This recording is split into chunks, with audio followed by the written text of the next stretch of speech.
Louange et remerciements soient rendus au Seigneur. Je suis content de vous voir si nombreux réunis ici ce soir. Vous ne vous attendiez certainement pas à me voir ici, mais les choses ne se passent pas toujours comme nous les prévoyons ou imaginons. Je suis reconnaissant au Seigneur sur plusieurs points pour ce dernier voyage. On ne peut pas le décrire et personne ne peut le comprendre. Il faut simplement l'avoir vécu. Il ne s'agissait pas seulement de prédication. J'ai participé pendant 4 jours à une conférence qui réunissait plus de 460 organisations. C'est l'équivalent du Conseil œcuménique ou du Conseil mondial des églises, mais un mélange comme on n'en a jamais vu ni entendu parler dans la vie. Mais ce qui est beau, ce qui était frappant, mais pas très agréable, c'est que je venais d'arriver et je venais de m'installer dans ma chambre et je ne sais pas si 2 ou 3 heures s'étaient écoulées et quelqu'un est venu vers moi et m'a dit « Vous êtes bien, Ewald Frank ». Et vous savez quelle était la phrase suivante? Il a dit « Et William Branham est un faux prophète ». Et ce que j'ai vécu pendant ces 3 jours intenses, ce que j'ai vécu en combat, en événement, personne ne peut l'imaginer. Mais j'en suis reparti d'autant plus reconnaissant et heureux. Et je reconnais avec gratitude ce que Dieu a dit par l'intermédiaire de Jean. Celui qui est de Dieu nous écoute. Selon 1 Jean 4, verset 6. La voix de Dieu est la voix de sa parole.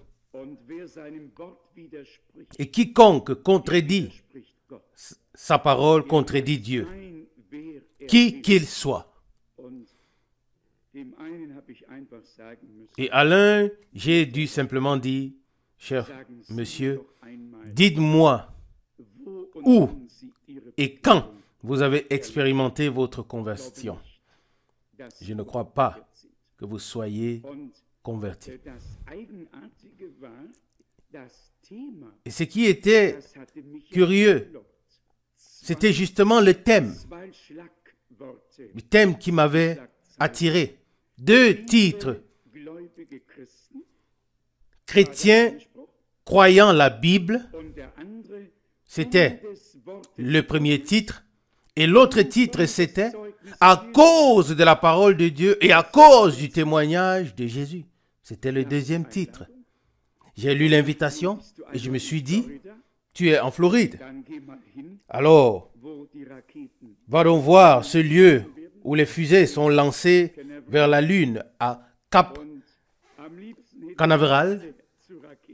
Et j'aurais bien aimé transformer tous ceux qui étaient présents en fusée et les envoyer sur la Lune, car la rampe de lancement était tout proche, à seulement 15 km environ.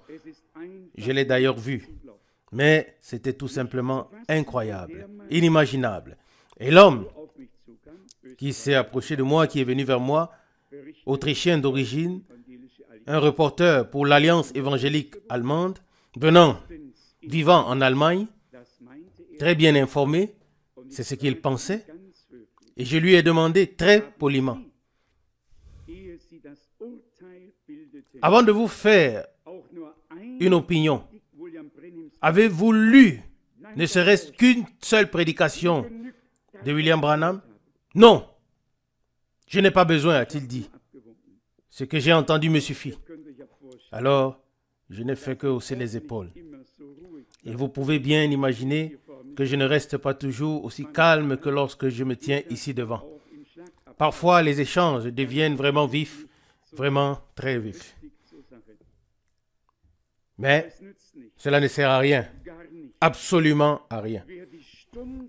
Celui qui ne reconnaît pas l'heure de la visitation divine sur base de la parole promise et qui, par conséquence, n'écoute pas et n'accepte pas les messagers envoyés de Dieu, celui-là passe à côté de ce que Dieu fait avec tambourin et trompette. Dieu a un plan et tout se déroule selon ce plan. Mais comme je l'ai dit, j'étais très reconnaissant et surtout au moment du départ. Ce fut le plus beau moment de ces 4 jours que j'ai dû passer là-bas. Ou alors, ce fut très, très instructif. On a entendu ce que les professeurs, les gens de toutes les communautés religieuses et des églises libres présentaient. Et 2 choses ont été principalement mises en avant. Écoutez-moi bien. 2 choses ont été principalement mises en avant. Le catholicisme irréprochable, l'écuménisme, le conseil écuménique des églises irréprochable, et ce qu'ils ont encore mis en avant, c'était bien sûr le communisme, de la manière la plus virulente qui soit. Bon, on ne peut pas leur en vouloir. Ils ne savent pas plus que ça. Mais en ce qui concerne la proclamation de la parole, j'ai dit au président ou au vice-président le dernier soir que j'ai entendu beaucoup de discours, mais la parole de Dieu n'a pas été proclamée ici. Et curieusement, je savais bien que les gens formés ont des blocs de notes, qu'ils suivent un plan, un programme, un style, une structure, je le sais depuis longtemps. Mais que ces gens lisent phrase après phrase, sans prononcer une seule minute de manière libre, sans parler de manière libre pendant une seule minute. Ils se contentent de tourner les pages d'une feuille A4 après l'autre et de continuer à lire. Une fois, il s'est trompé de page et dit « Excusez-moi, je dois trouver la bonne page. » Puis il continue à lire. Alors je me suis dit « Merci à Dieu pour frère Schmidt, pour frère Rousse, pour tous ces frères qui, par la grâce de Dieu, proclament ici la parole du Seigneur. » Et je vous dis très honnêtement, il fallait toujours que l'on pousse, que l'un pousse l'autre. Les gens dormaient les uns après les autres parce qu'il ne se passait rien. Pour moi, c'était tellement instructif, je ne peux l'expliquer à personne. Mais personne ne me reverra plus jamais là-bas. Pendant mon séjour à Cap Canaveral, j'ai rencontré un homme qui était également d'origine allemande, né aux États-Unis, professeur de théologie. Et quand il a entendu ce que je croyais, il n'a bien sûr pas pu s'empêcher de me demander une conversation ou un entretien. Et je n'ai jamais entendu une formulation aussi pointue de ma vie. Soudain, il s'est écrié de toute force. En anglais, vous savez, on tutoie. Et il m'a dit, dis-moi, oui ou non, crois-tu que le Dieu trinitaire existe depuis l'éternité en 3 personnes qui consistent ou coexistent indépendamment les unes des autres ou non? Dis oui ou non. Mon Dieu, je n'avais encore jamais entendu une formulation aussi longue à ce sujet. Il y avait des gens qui n'étaient pas aussi intelligents que cet homme et qui n'avaient pas la langue aussi bien aiguisée. Ces personnes ont un peu ménagé leur formulation, un peu emballé. Il y a des gens qui font ça comme un paquet. Et ils l'emballent un peu, puis ils déballent lentement un nœud ici, un autre là. Mais cet homme Ça sortait comme un coup de pistolet. Mais je voulais aider cet homme.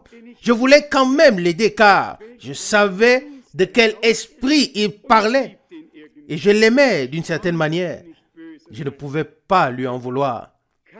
Écoutez, peut-on réprimander un aveugle simplement parce qu'il est aveugle? Peut-on encore dire, espèce d'aveugle? Non. Cela ne se fait pas. On ne peut pas réprimander un aveugle. Je crois que c'était écrit dans l'Ancien Testament qu'il ne faut pas induire en erreur ou réprimander un aveugle. Et je ne voulais pas le faire.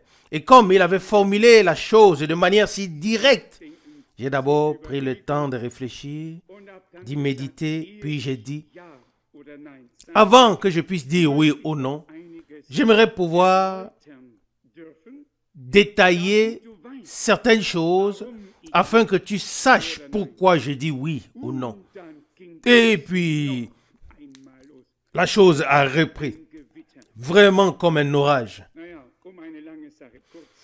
Pour faire la chose courte, je lui ai simplement demandé s'il croyait aussi au baptême biblique.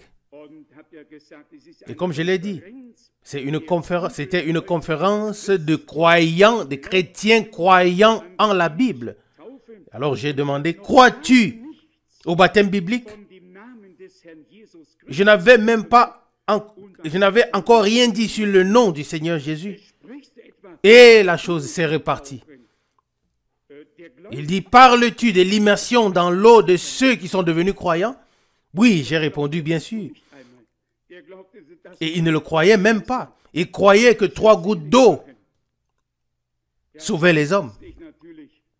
Oui, alors bien sûr, je savais déjà 2, 3 fois mieux que l'heure avait sonné. Je mentionne brièvement quelque chose. Et vous ne le croyez pas. Il dit soudainement, alors tu rejettes Luther et Calvin et ce qu'ils ont fait et enseigné. Et je réponds non. Et encore une fois non.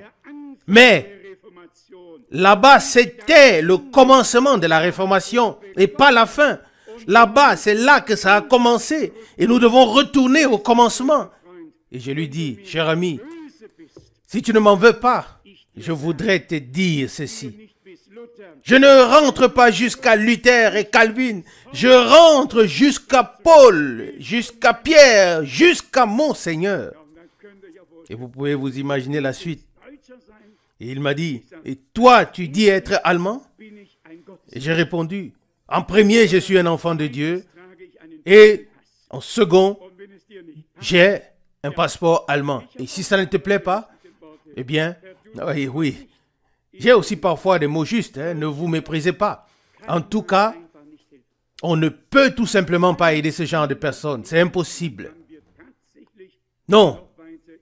Nous nous sommes ensuite approfondis dans notre discussion sur la divinité et le baptême et nous avons dû arrêter car ça n'avait absolument aucun sens. Sans arrogance, il faut dire la vérité, ils étaient complètement aveugles. Et une seule parole s'accomplit ici. Laissez les aveugles conduire les aveugles et tous tomberont dans la fosse. C'est incroyable. Je n'ai cessé de répéter et de me rappeler la parole d'Apocalypse chapitre 13, verset 8. Que le monde entier sera séduit, mis à part ceux dont les noms sont écrits dans le livre de vie de l'agneau immolé avant la fondation du monde. Tout le reste, y compris les organisations qui s'injurent contre le conseil œcuménique des églises. Peut-on chasser le diable avec des Belzébuth ou Belzébuth avec le diable? C'est impossible. Ce ne sont que des choses différentes, des ramifications, comme des branches à droite et à gauche. Et chacun veut être le pape et avoir le pouvoir. Et une chose était claire pour eux, c'est que notre place, notre demeure, n'est nulle part, dans aucune organisation. Imaginez-vous le titre, à cause de la parole de Dieu et à cause du témoignage de Jésus. Je ne pensais plus qu'à Apocalypse. Je crois que c'est dans Apocalypse chapitre 1, peut-être au verset 9. Jean avait été exilé sur l'île de Patmos à cause de la parole de Dieu et à cause du témoignage de Jésus. Mais là-bas, chez eux, ce n'était que le titre. La parole de Dieu n'y était pas. C'était de la politique et encore de la politique.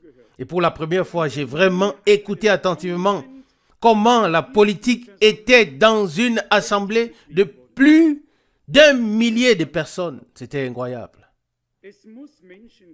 Il doit y avoir des gens qui sont prêts et qui ont le courage de dire la vérité.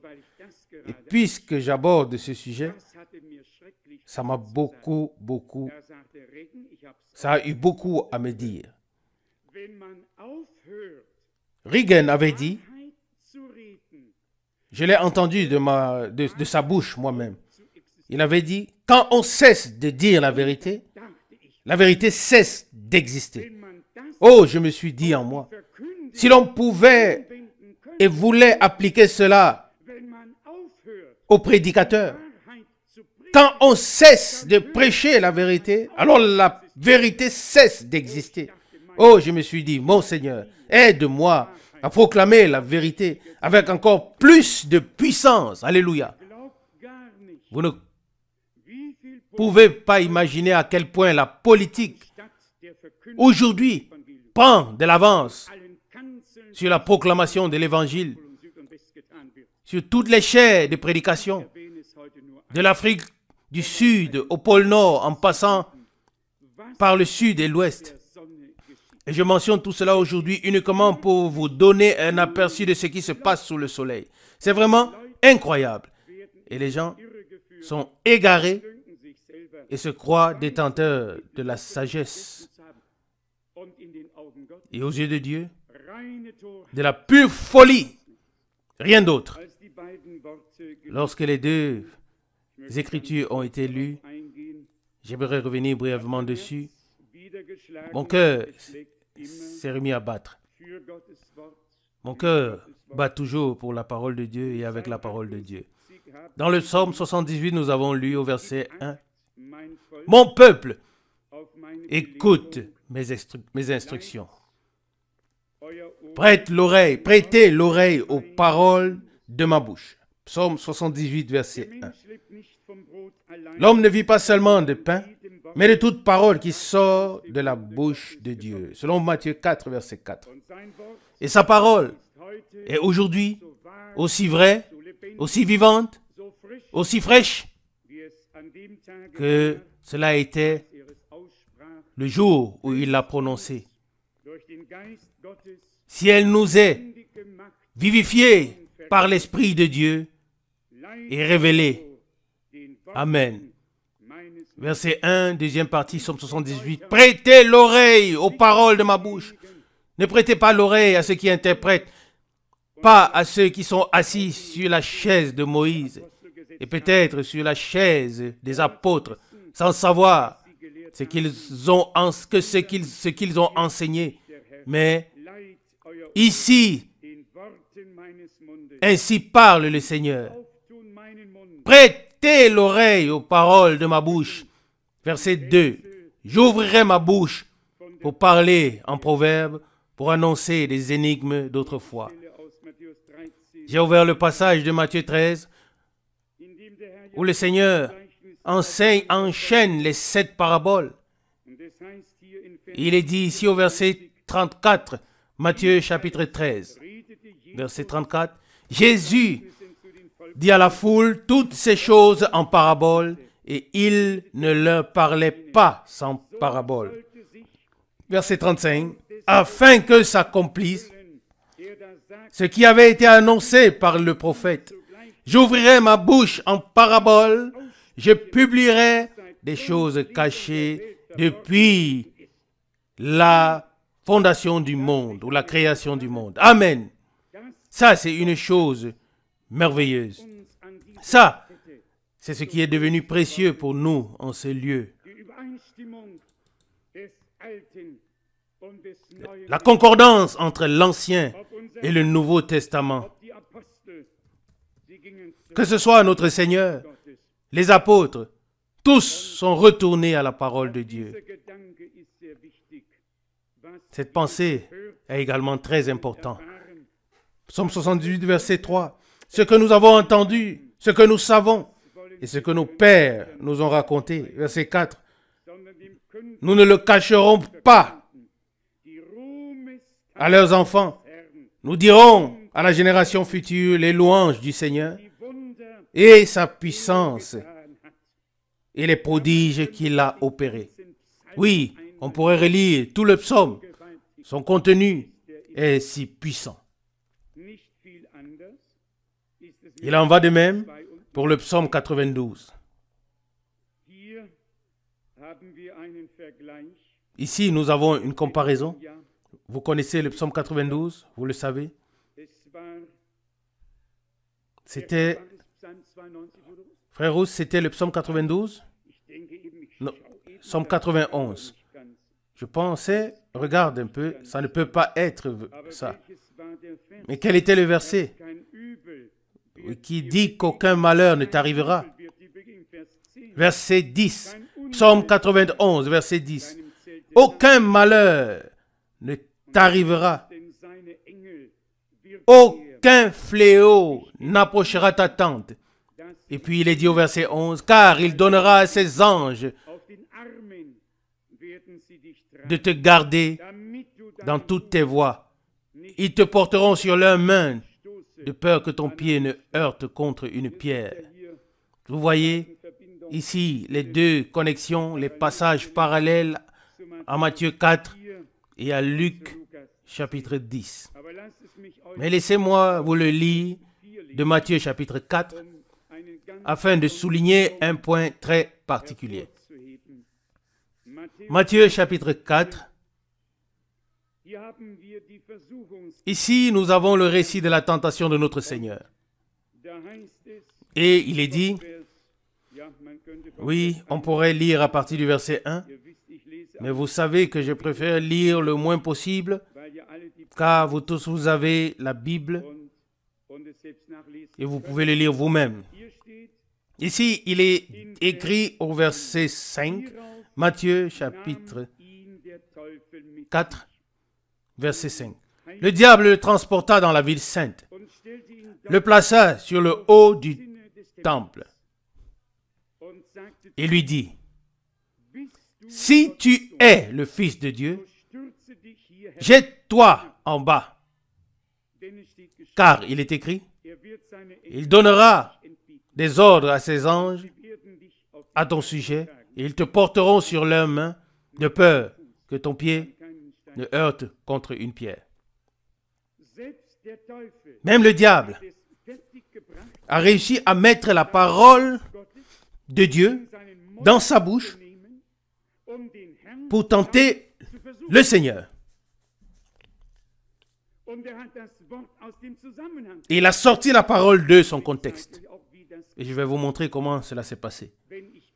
Quand je marche, j'ai la possibilité de cogner mon pied quelque part. Cela arrive souvent que des personnes trébuchent et tombent quand ils marchent. Mais lorsque je me jette quelque part du toit, alors je ne risquerai pas de heurter mon pied contre une pierre qui se trouve quelque part. Mais je risquerai plus de me casser la tête en atterrissant en bas. Et vous voyez, le diable a réussi à venir vers notre Seigneur et à le tenter avec cela. Faut-il s'étonner aujourd'hui que ces envoyés prennent les passages de l'Écriture et disent, il est écrit, il est écrit. Il est écrit est correct, mais ce qui est écrit doit être appliqué correctement et jamais pour tenter Dieu le Seigneur. Est-ce exact? La parole du Seigneur, notre Dieu, ne doit jamais être utilisée pour remettre en question ce qu'il a dit ou l'utiliser pour le tenter. Les Saintes Écritures disent, Dieu ne peut être tenté et ne tente lui-même personne. Or, le Seigneur était dans un corps de chair et la tentation est venue sur lui de manière terrestre et humaine. Mais écoutez ce qui suit.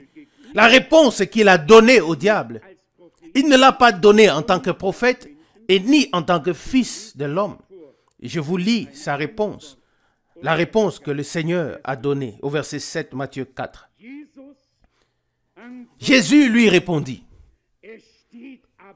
il est aussi écrit, tu ne tenteras point le Seigneur ton Dieu. Amen. Qui a été tenté? Ah, qui était Jésus-Christ? Voyez-vous, Dieu le Seigneur, révélé sous forme humaine. Alléluia. Et ici, notre Seigneur et Dieu fait savoir à Satan que même s'il est sous la forme de fils, en tant qu'homme, il est selon l'esprit Dieu le Seigneur. Alléluia. Et il dit ici, tu ne tenteras point le Seigneur ton Dieu. Et maintenant, vient la partie que je vais probablement écrire à ce président ou bien président de cette congrégation. Au verset 8, il est dit, le diable le transporta encore sur une montagne très élevée, lui montra tous les royaumes du monde avec leur gloire. Pas seulement un royaume, comme ce président le pensait, mais ici il est écrit, il lui montra tous les royaumes du monde, y compris les pieux des États-Unis d'Amérique. Et cela doit être dit aux gens, afin qu'ils renoncent à leur politique pieuse. Mais laissez-les partir. Le texte continue ici au verset 8, dans la suite. Il lui montra tous les royaumes du monde avec leur gloire, verset 9, et lui dit, je te donnerai toutes ces choses si tu te prosternes et m'adores. Mais là, c'était terminé. Après cela, il n'est plus écrit, il est écrit seulement que Jésus lui répondit, verset 10, retire-toi, Satan, car il est écrit, tu adoreras le Seigneur, ton Dieu, et tu le serviras lui seul. Alléluia. Alors le diable le quitta, verset 11. Oui, remercié soit Dieu, il était grand temps. Mais le diable pensa, le Seigneur était dans la chair, voyons jusqu'où je peux m'approcher de lui. Mais il a fini par comprendre que notre Seigneur devait venir dans la chair pour devenir mortel, mais non pour rester dans le royaume des morts comme mort, mais pour descendre en esprit, ouvrir les portes de la prison et ressusciter des morts le troisième jour avec de nombreux saints, selon Matthieu 27, verset 51. Le diable ne sait pas tout. Je ne sais pas si vous le comprenez, mais il n'y a vraiment qu'un seul être qui soit omniscient et omnipotent. Et c'est Dieu et personne d'autre. Il n'y a pas deux omnipotents ni deux omniscients. Il n'y a qu'un seul Dieu omnipotent et un seul Dieu omniscient. Il n'y en a pas d'autre. Le diable ne sait pas plus qu'il ne sait. Dans tous les cas, il ne sait pas tout. Sinon, il serait omniscient. Et cela ne peut pas être le cas. N'oublions pas que le diable est lui-même simplement une créature. Le diable n'est qu'une créature. Qu'il soit devenu mauvais et qu'il complique les choses. Mais l'heure viendra où lui et tous ses partisans, toute sa suite, seront jetés dans les temps de feu. Et alors, nous n'entendrons plus parler d'eux et nous ne lèverons plus. Les paroles que nous avons lues ici, quel que soit le psaume dont elles ont été tirées, elles étaient merveilleuses et glorieuses. Permettez-moi de lire encore un verset du psaume 92. Verset 2, psaume 92. Il est bon de louer le Seigneur et de célébrer ton nom, ô très haut. Ça, c'est notre devoir. C'est notre tâche. Ça, c'est notre privilège. De louer le Seigneur et de rendre gloire au très haut pour ce qu'il a fait. J'ai souvent dit ici et ailleurs, seuls ceux qui ont la révélation de Jésus-Christ sauront qui est l'Antichrist. Je ne veux pas m'étendre davantage sur toutes ces choses, car ce serait une perte de temps. Mais les gens tâtonnent vraiment dans le noir. Et ils ne savent pas où ils vont. Sauf ceux à qui Dieu se révèle. Ceux qui sont éclairés par la lumière de la parole.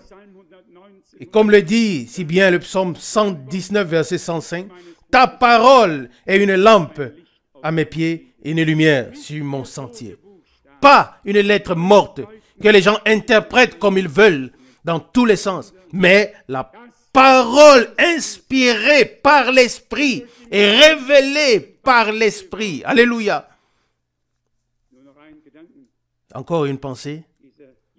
Ce jeune homme qui devait faire son rapport a décrit Frère Branham avec toutes les caractéristiques qui existent sous le ciel. On ne peut pas vraiment retransmettre toutes ces paroles, ni toutes les expressions. Il a abordé le sujet de la chute et m'a demandé, en utilisant certains termes, demandant si je croyais à cela. Eh bien, j'ai dit quelques paroles à cet homme avant de continuer. Et il n'a pas pu répondre. Il y a des gens qui se croient sages en eux-mêmes. Je lui ai demandé, montre-moi un passage dans l'Ancien ou le Nouveau Testament où Adam est mentionné comme père de Caïn dans le registre généalogique. Montre-moi un passage où Caïn est mentionné comme une seule fois comme fils d'Adam. Il était pourtant le premier-né.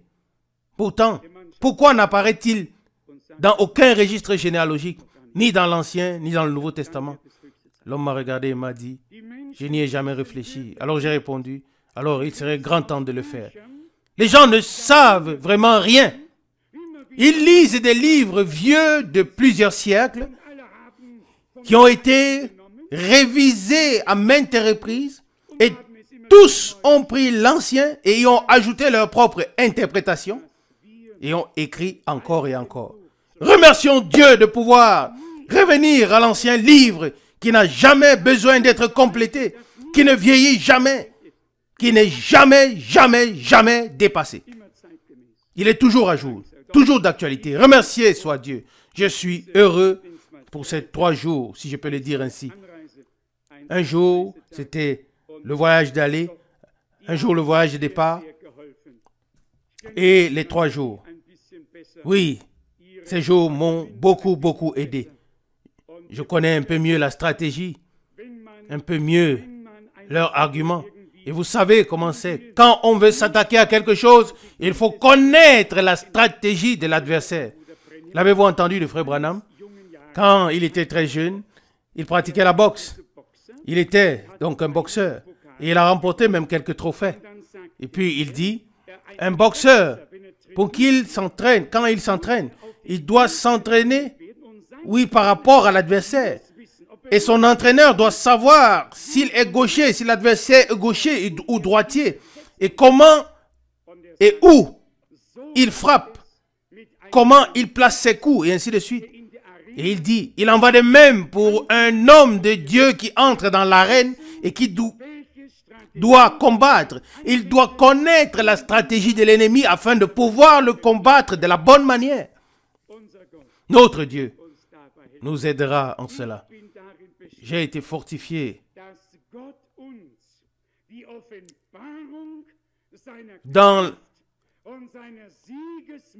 de savoir que Dieu nous doit, excusez-moi de le dire ainsi, que Dieu nous doit la révélation de sa puissance et de sa force victorieuse. Dieu l'a promis. Et à la fin, il sera glorifié parmi son peuple, parmi les fidèles qui ont gardé l'alliance, qu'il a conclue avec eux et qu'ils ont conclu avec lui. Dieu a un peuple sur terre qui ne fléchit pas les genoux devant Baal ou un système de Baal, mais qui rend gloire au seul Seigneur dans le précieux et saint nom de Jésus. Amen. C'est ce que nous voulons maintenant faire ensemble, mais dans des prières brèves et sincères.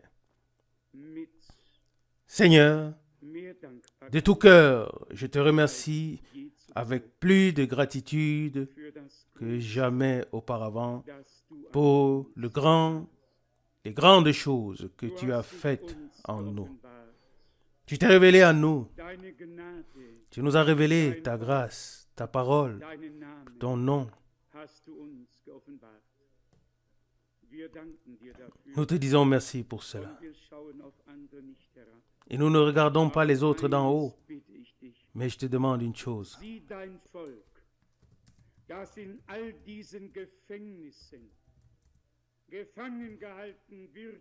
Regarde avec miséricorde ton peuple qui est retenu prisonnier dans toutes ces prisons.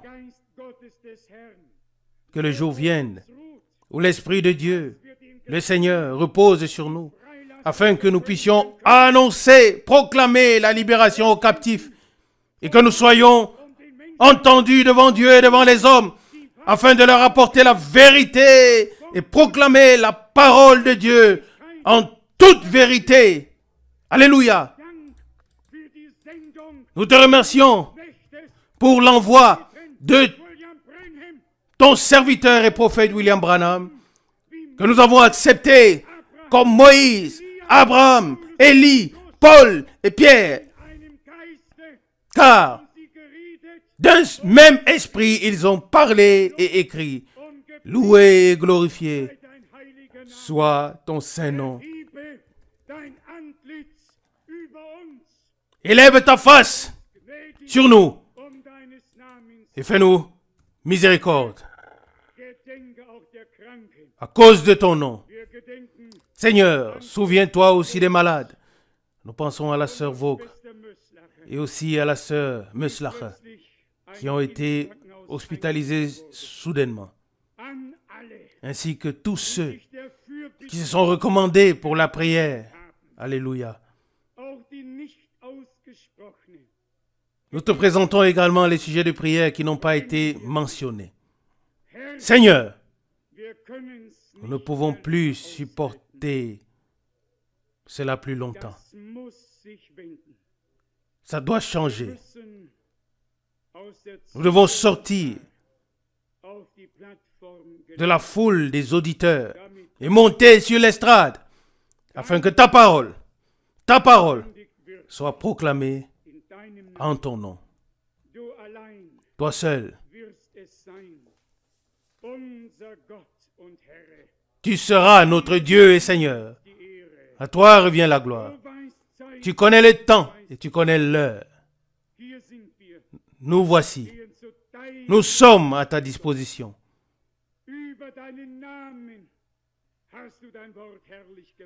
Oui, par ton nom, tu as rendu glorieuse ta parole et ton nom par ta parole. Tout est élevé, illuminé par la lumière céleste. Merci pour cela. Je te remercie pour mes frères bien-aimés en ce lieu qui proclament ta parole en toute fidélité. Ô Seigneur, sans récompense terrestre, Seigneur bien-aimé, que leur récompense soit grande dans les cieux. Bénis frère Rousse, frère Schmidt, bénis tous nos frères bien-aimés. Bénis nous tous comme assemblée. Bénis ton peuple dans toute l'Europe. Bénis la Russie. Bénis jusqu'aux extrémités de la terre. À toi, le Dieu Tout-Puissant, soit la louange et la gloire Seigneur, nous te prions aussi, ô Dieu, d'accorder ta grâce pour la conférence qui se tiendra prochainement en Nairobi, à laquelle plus de 3000 personnes sont attendues, afin que tu accordes ta grâce pour la proclamation de la vérité. Ô Dieu, sois remercié pour tout. Dans le saint nom de Jésus. Amen. Amen.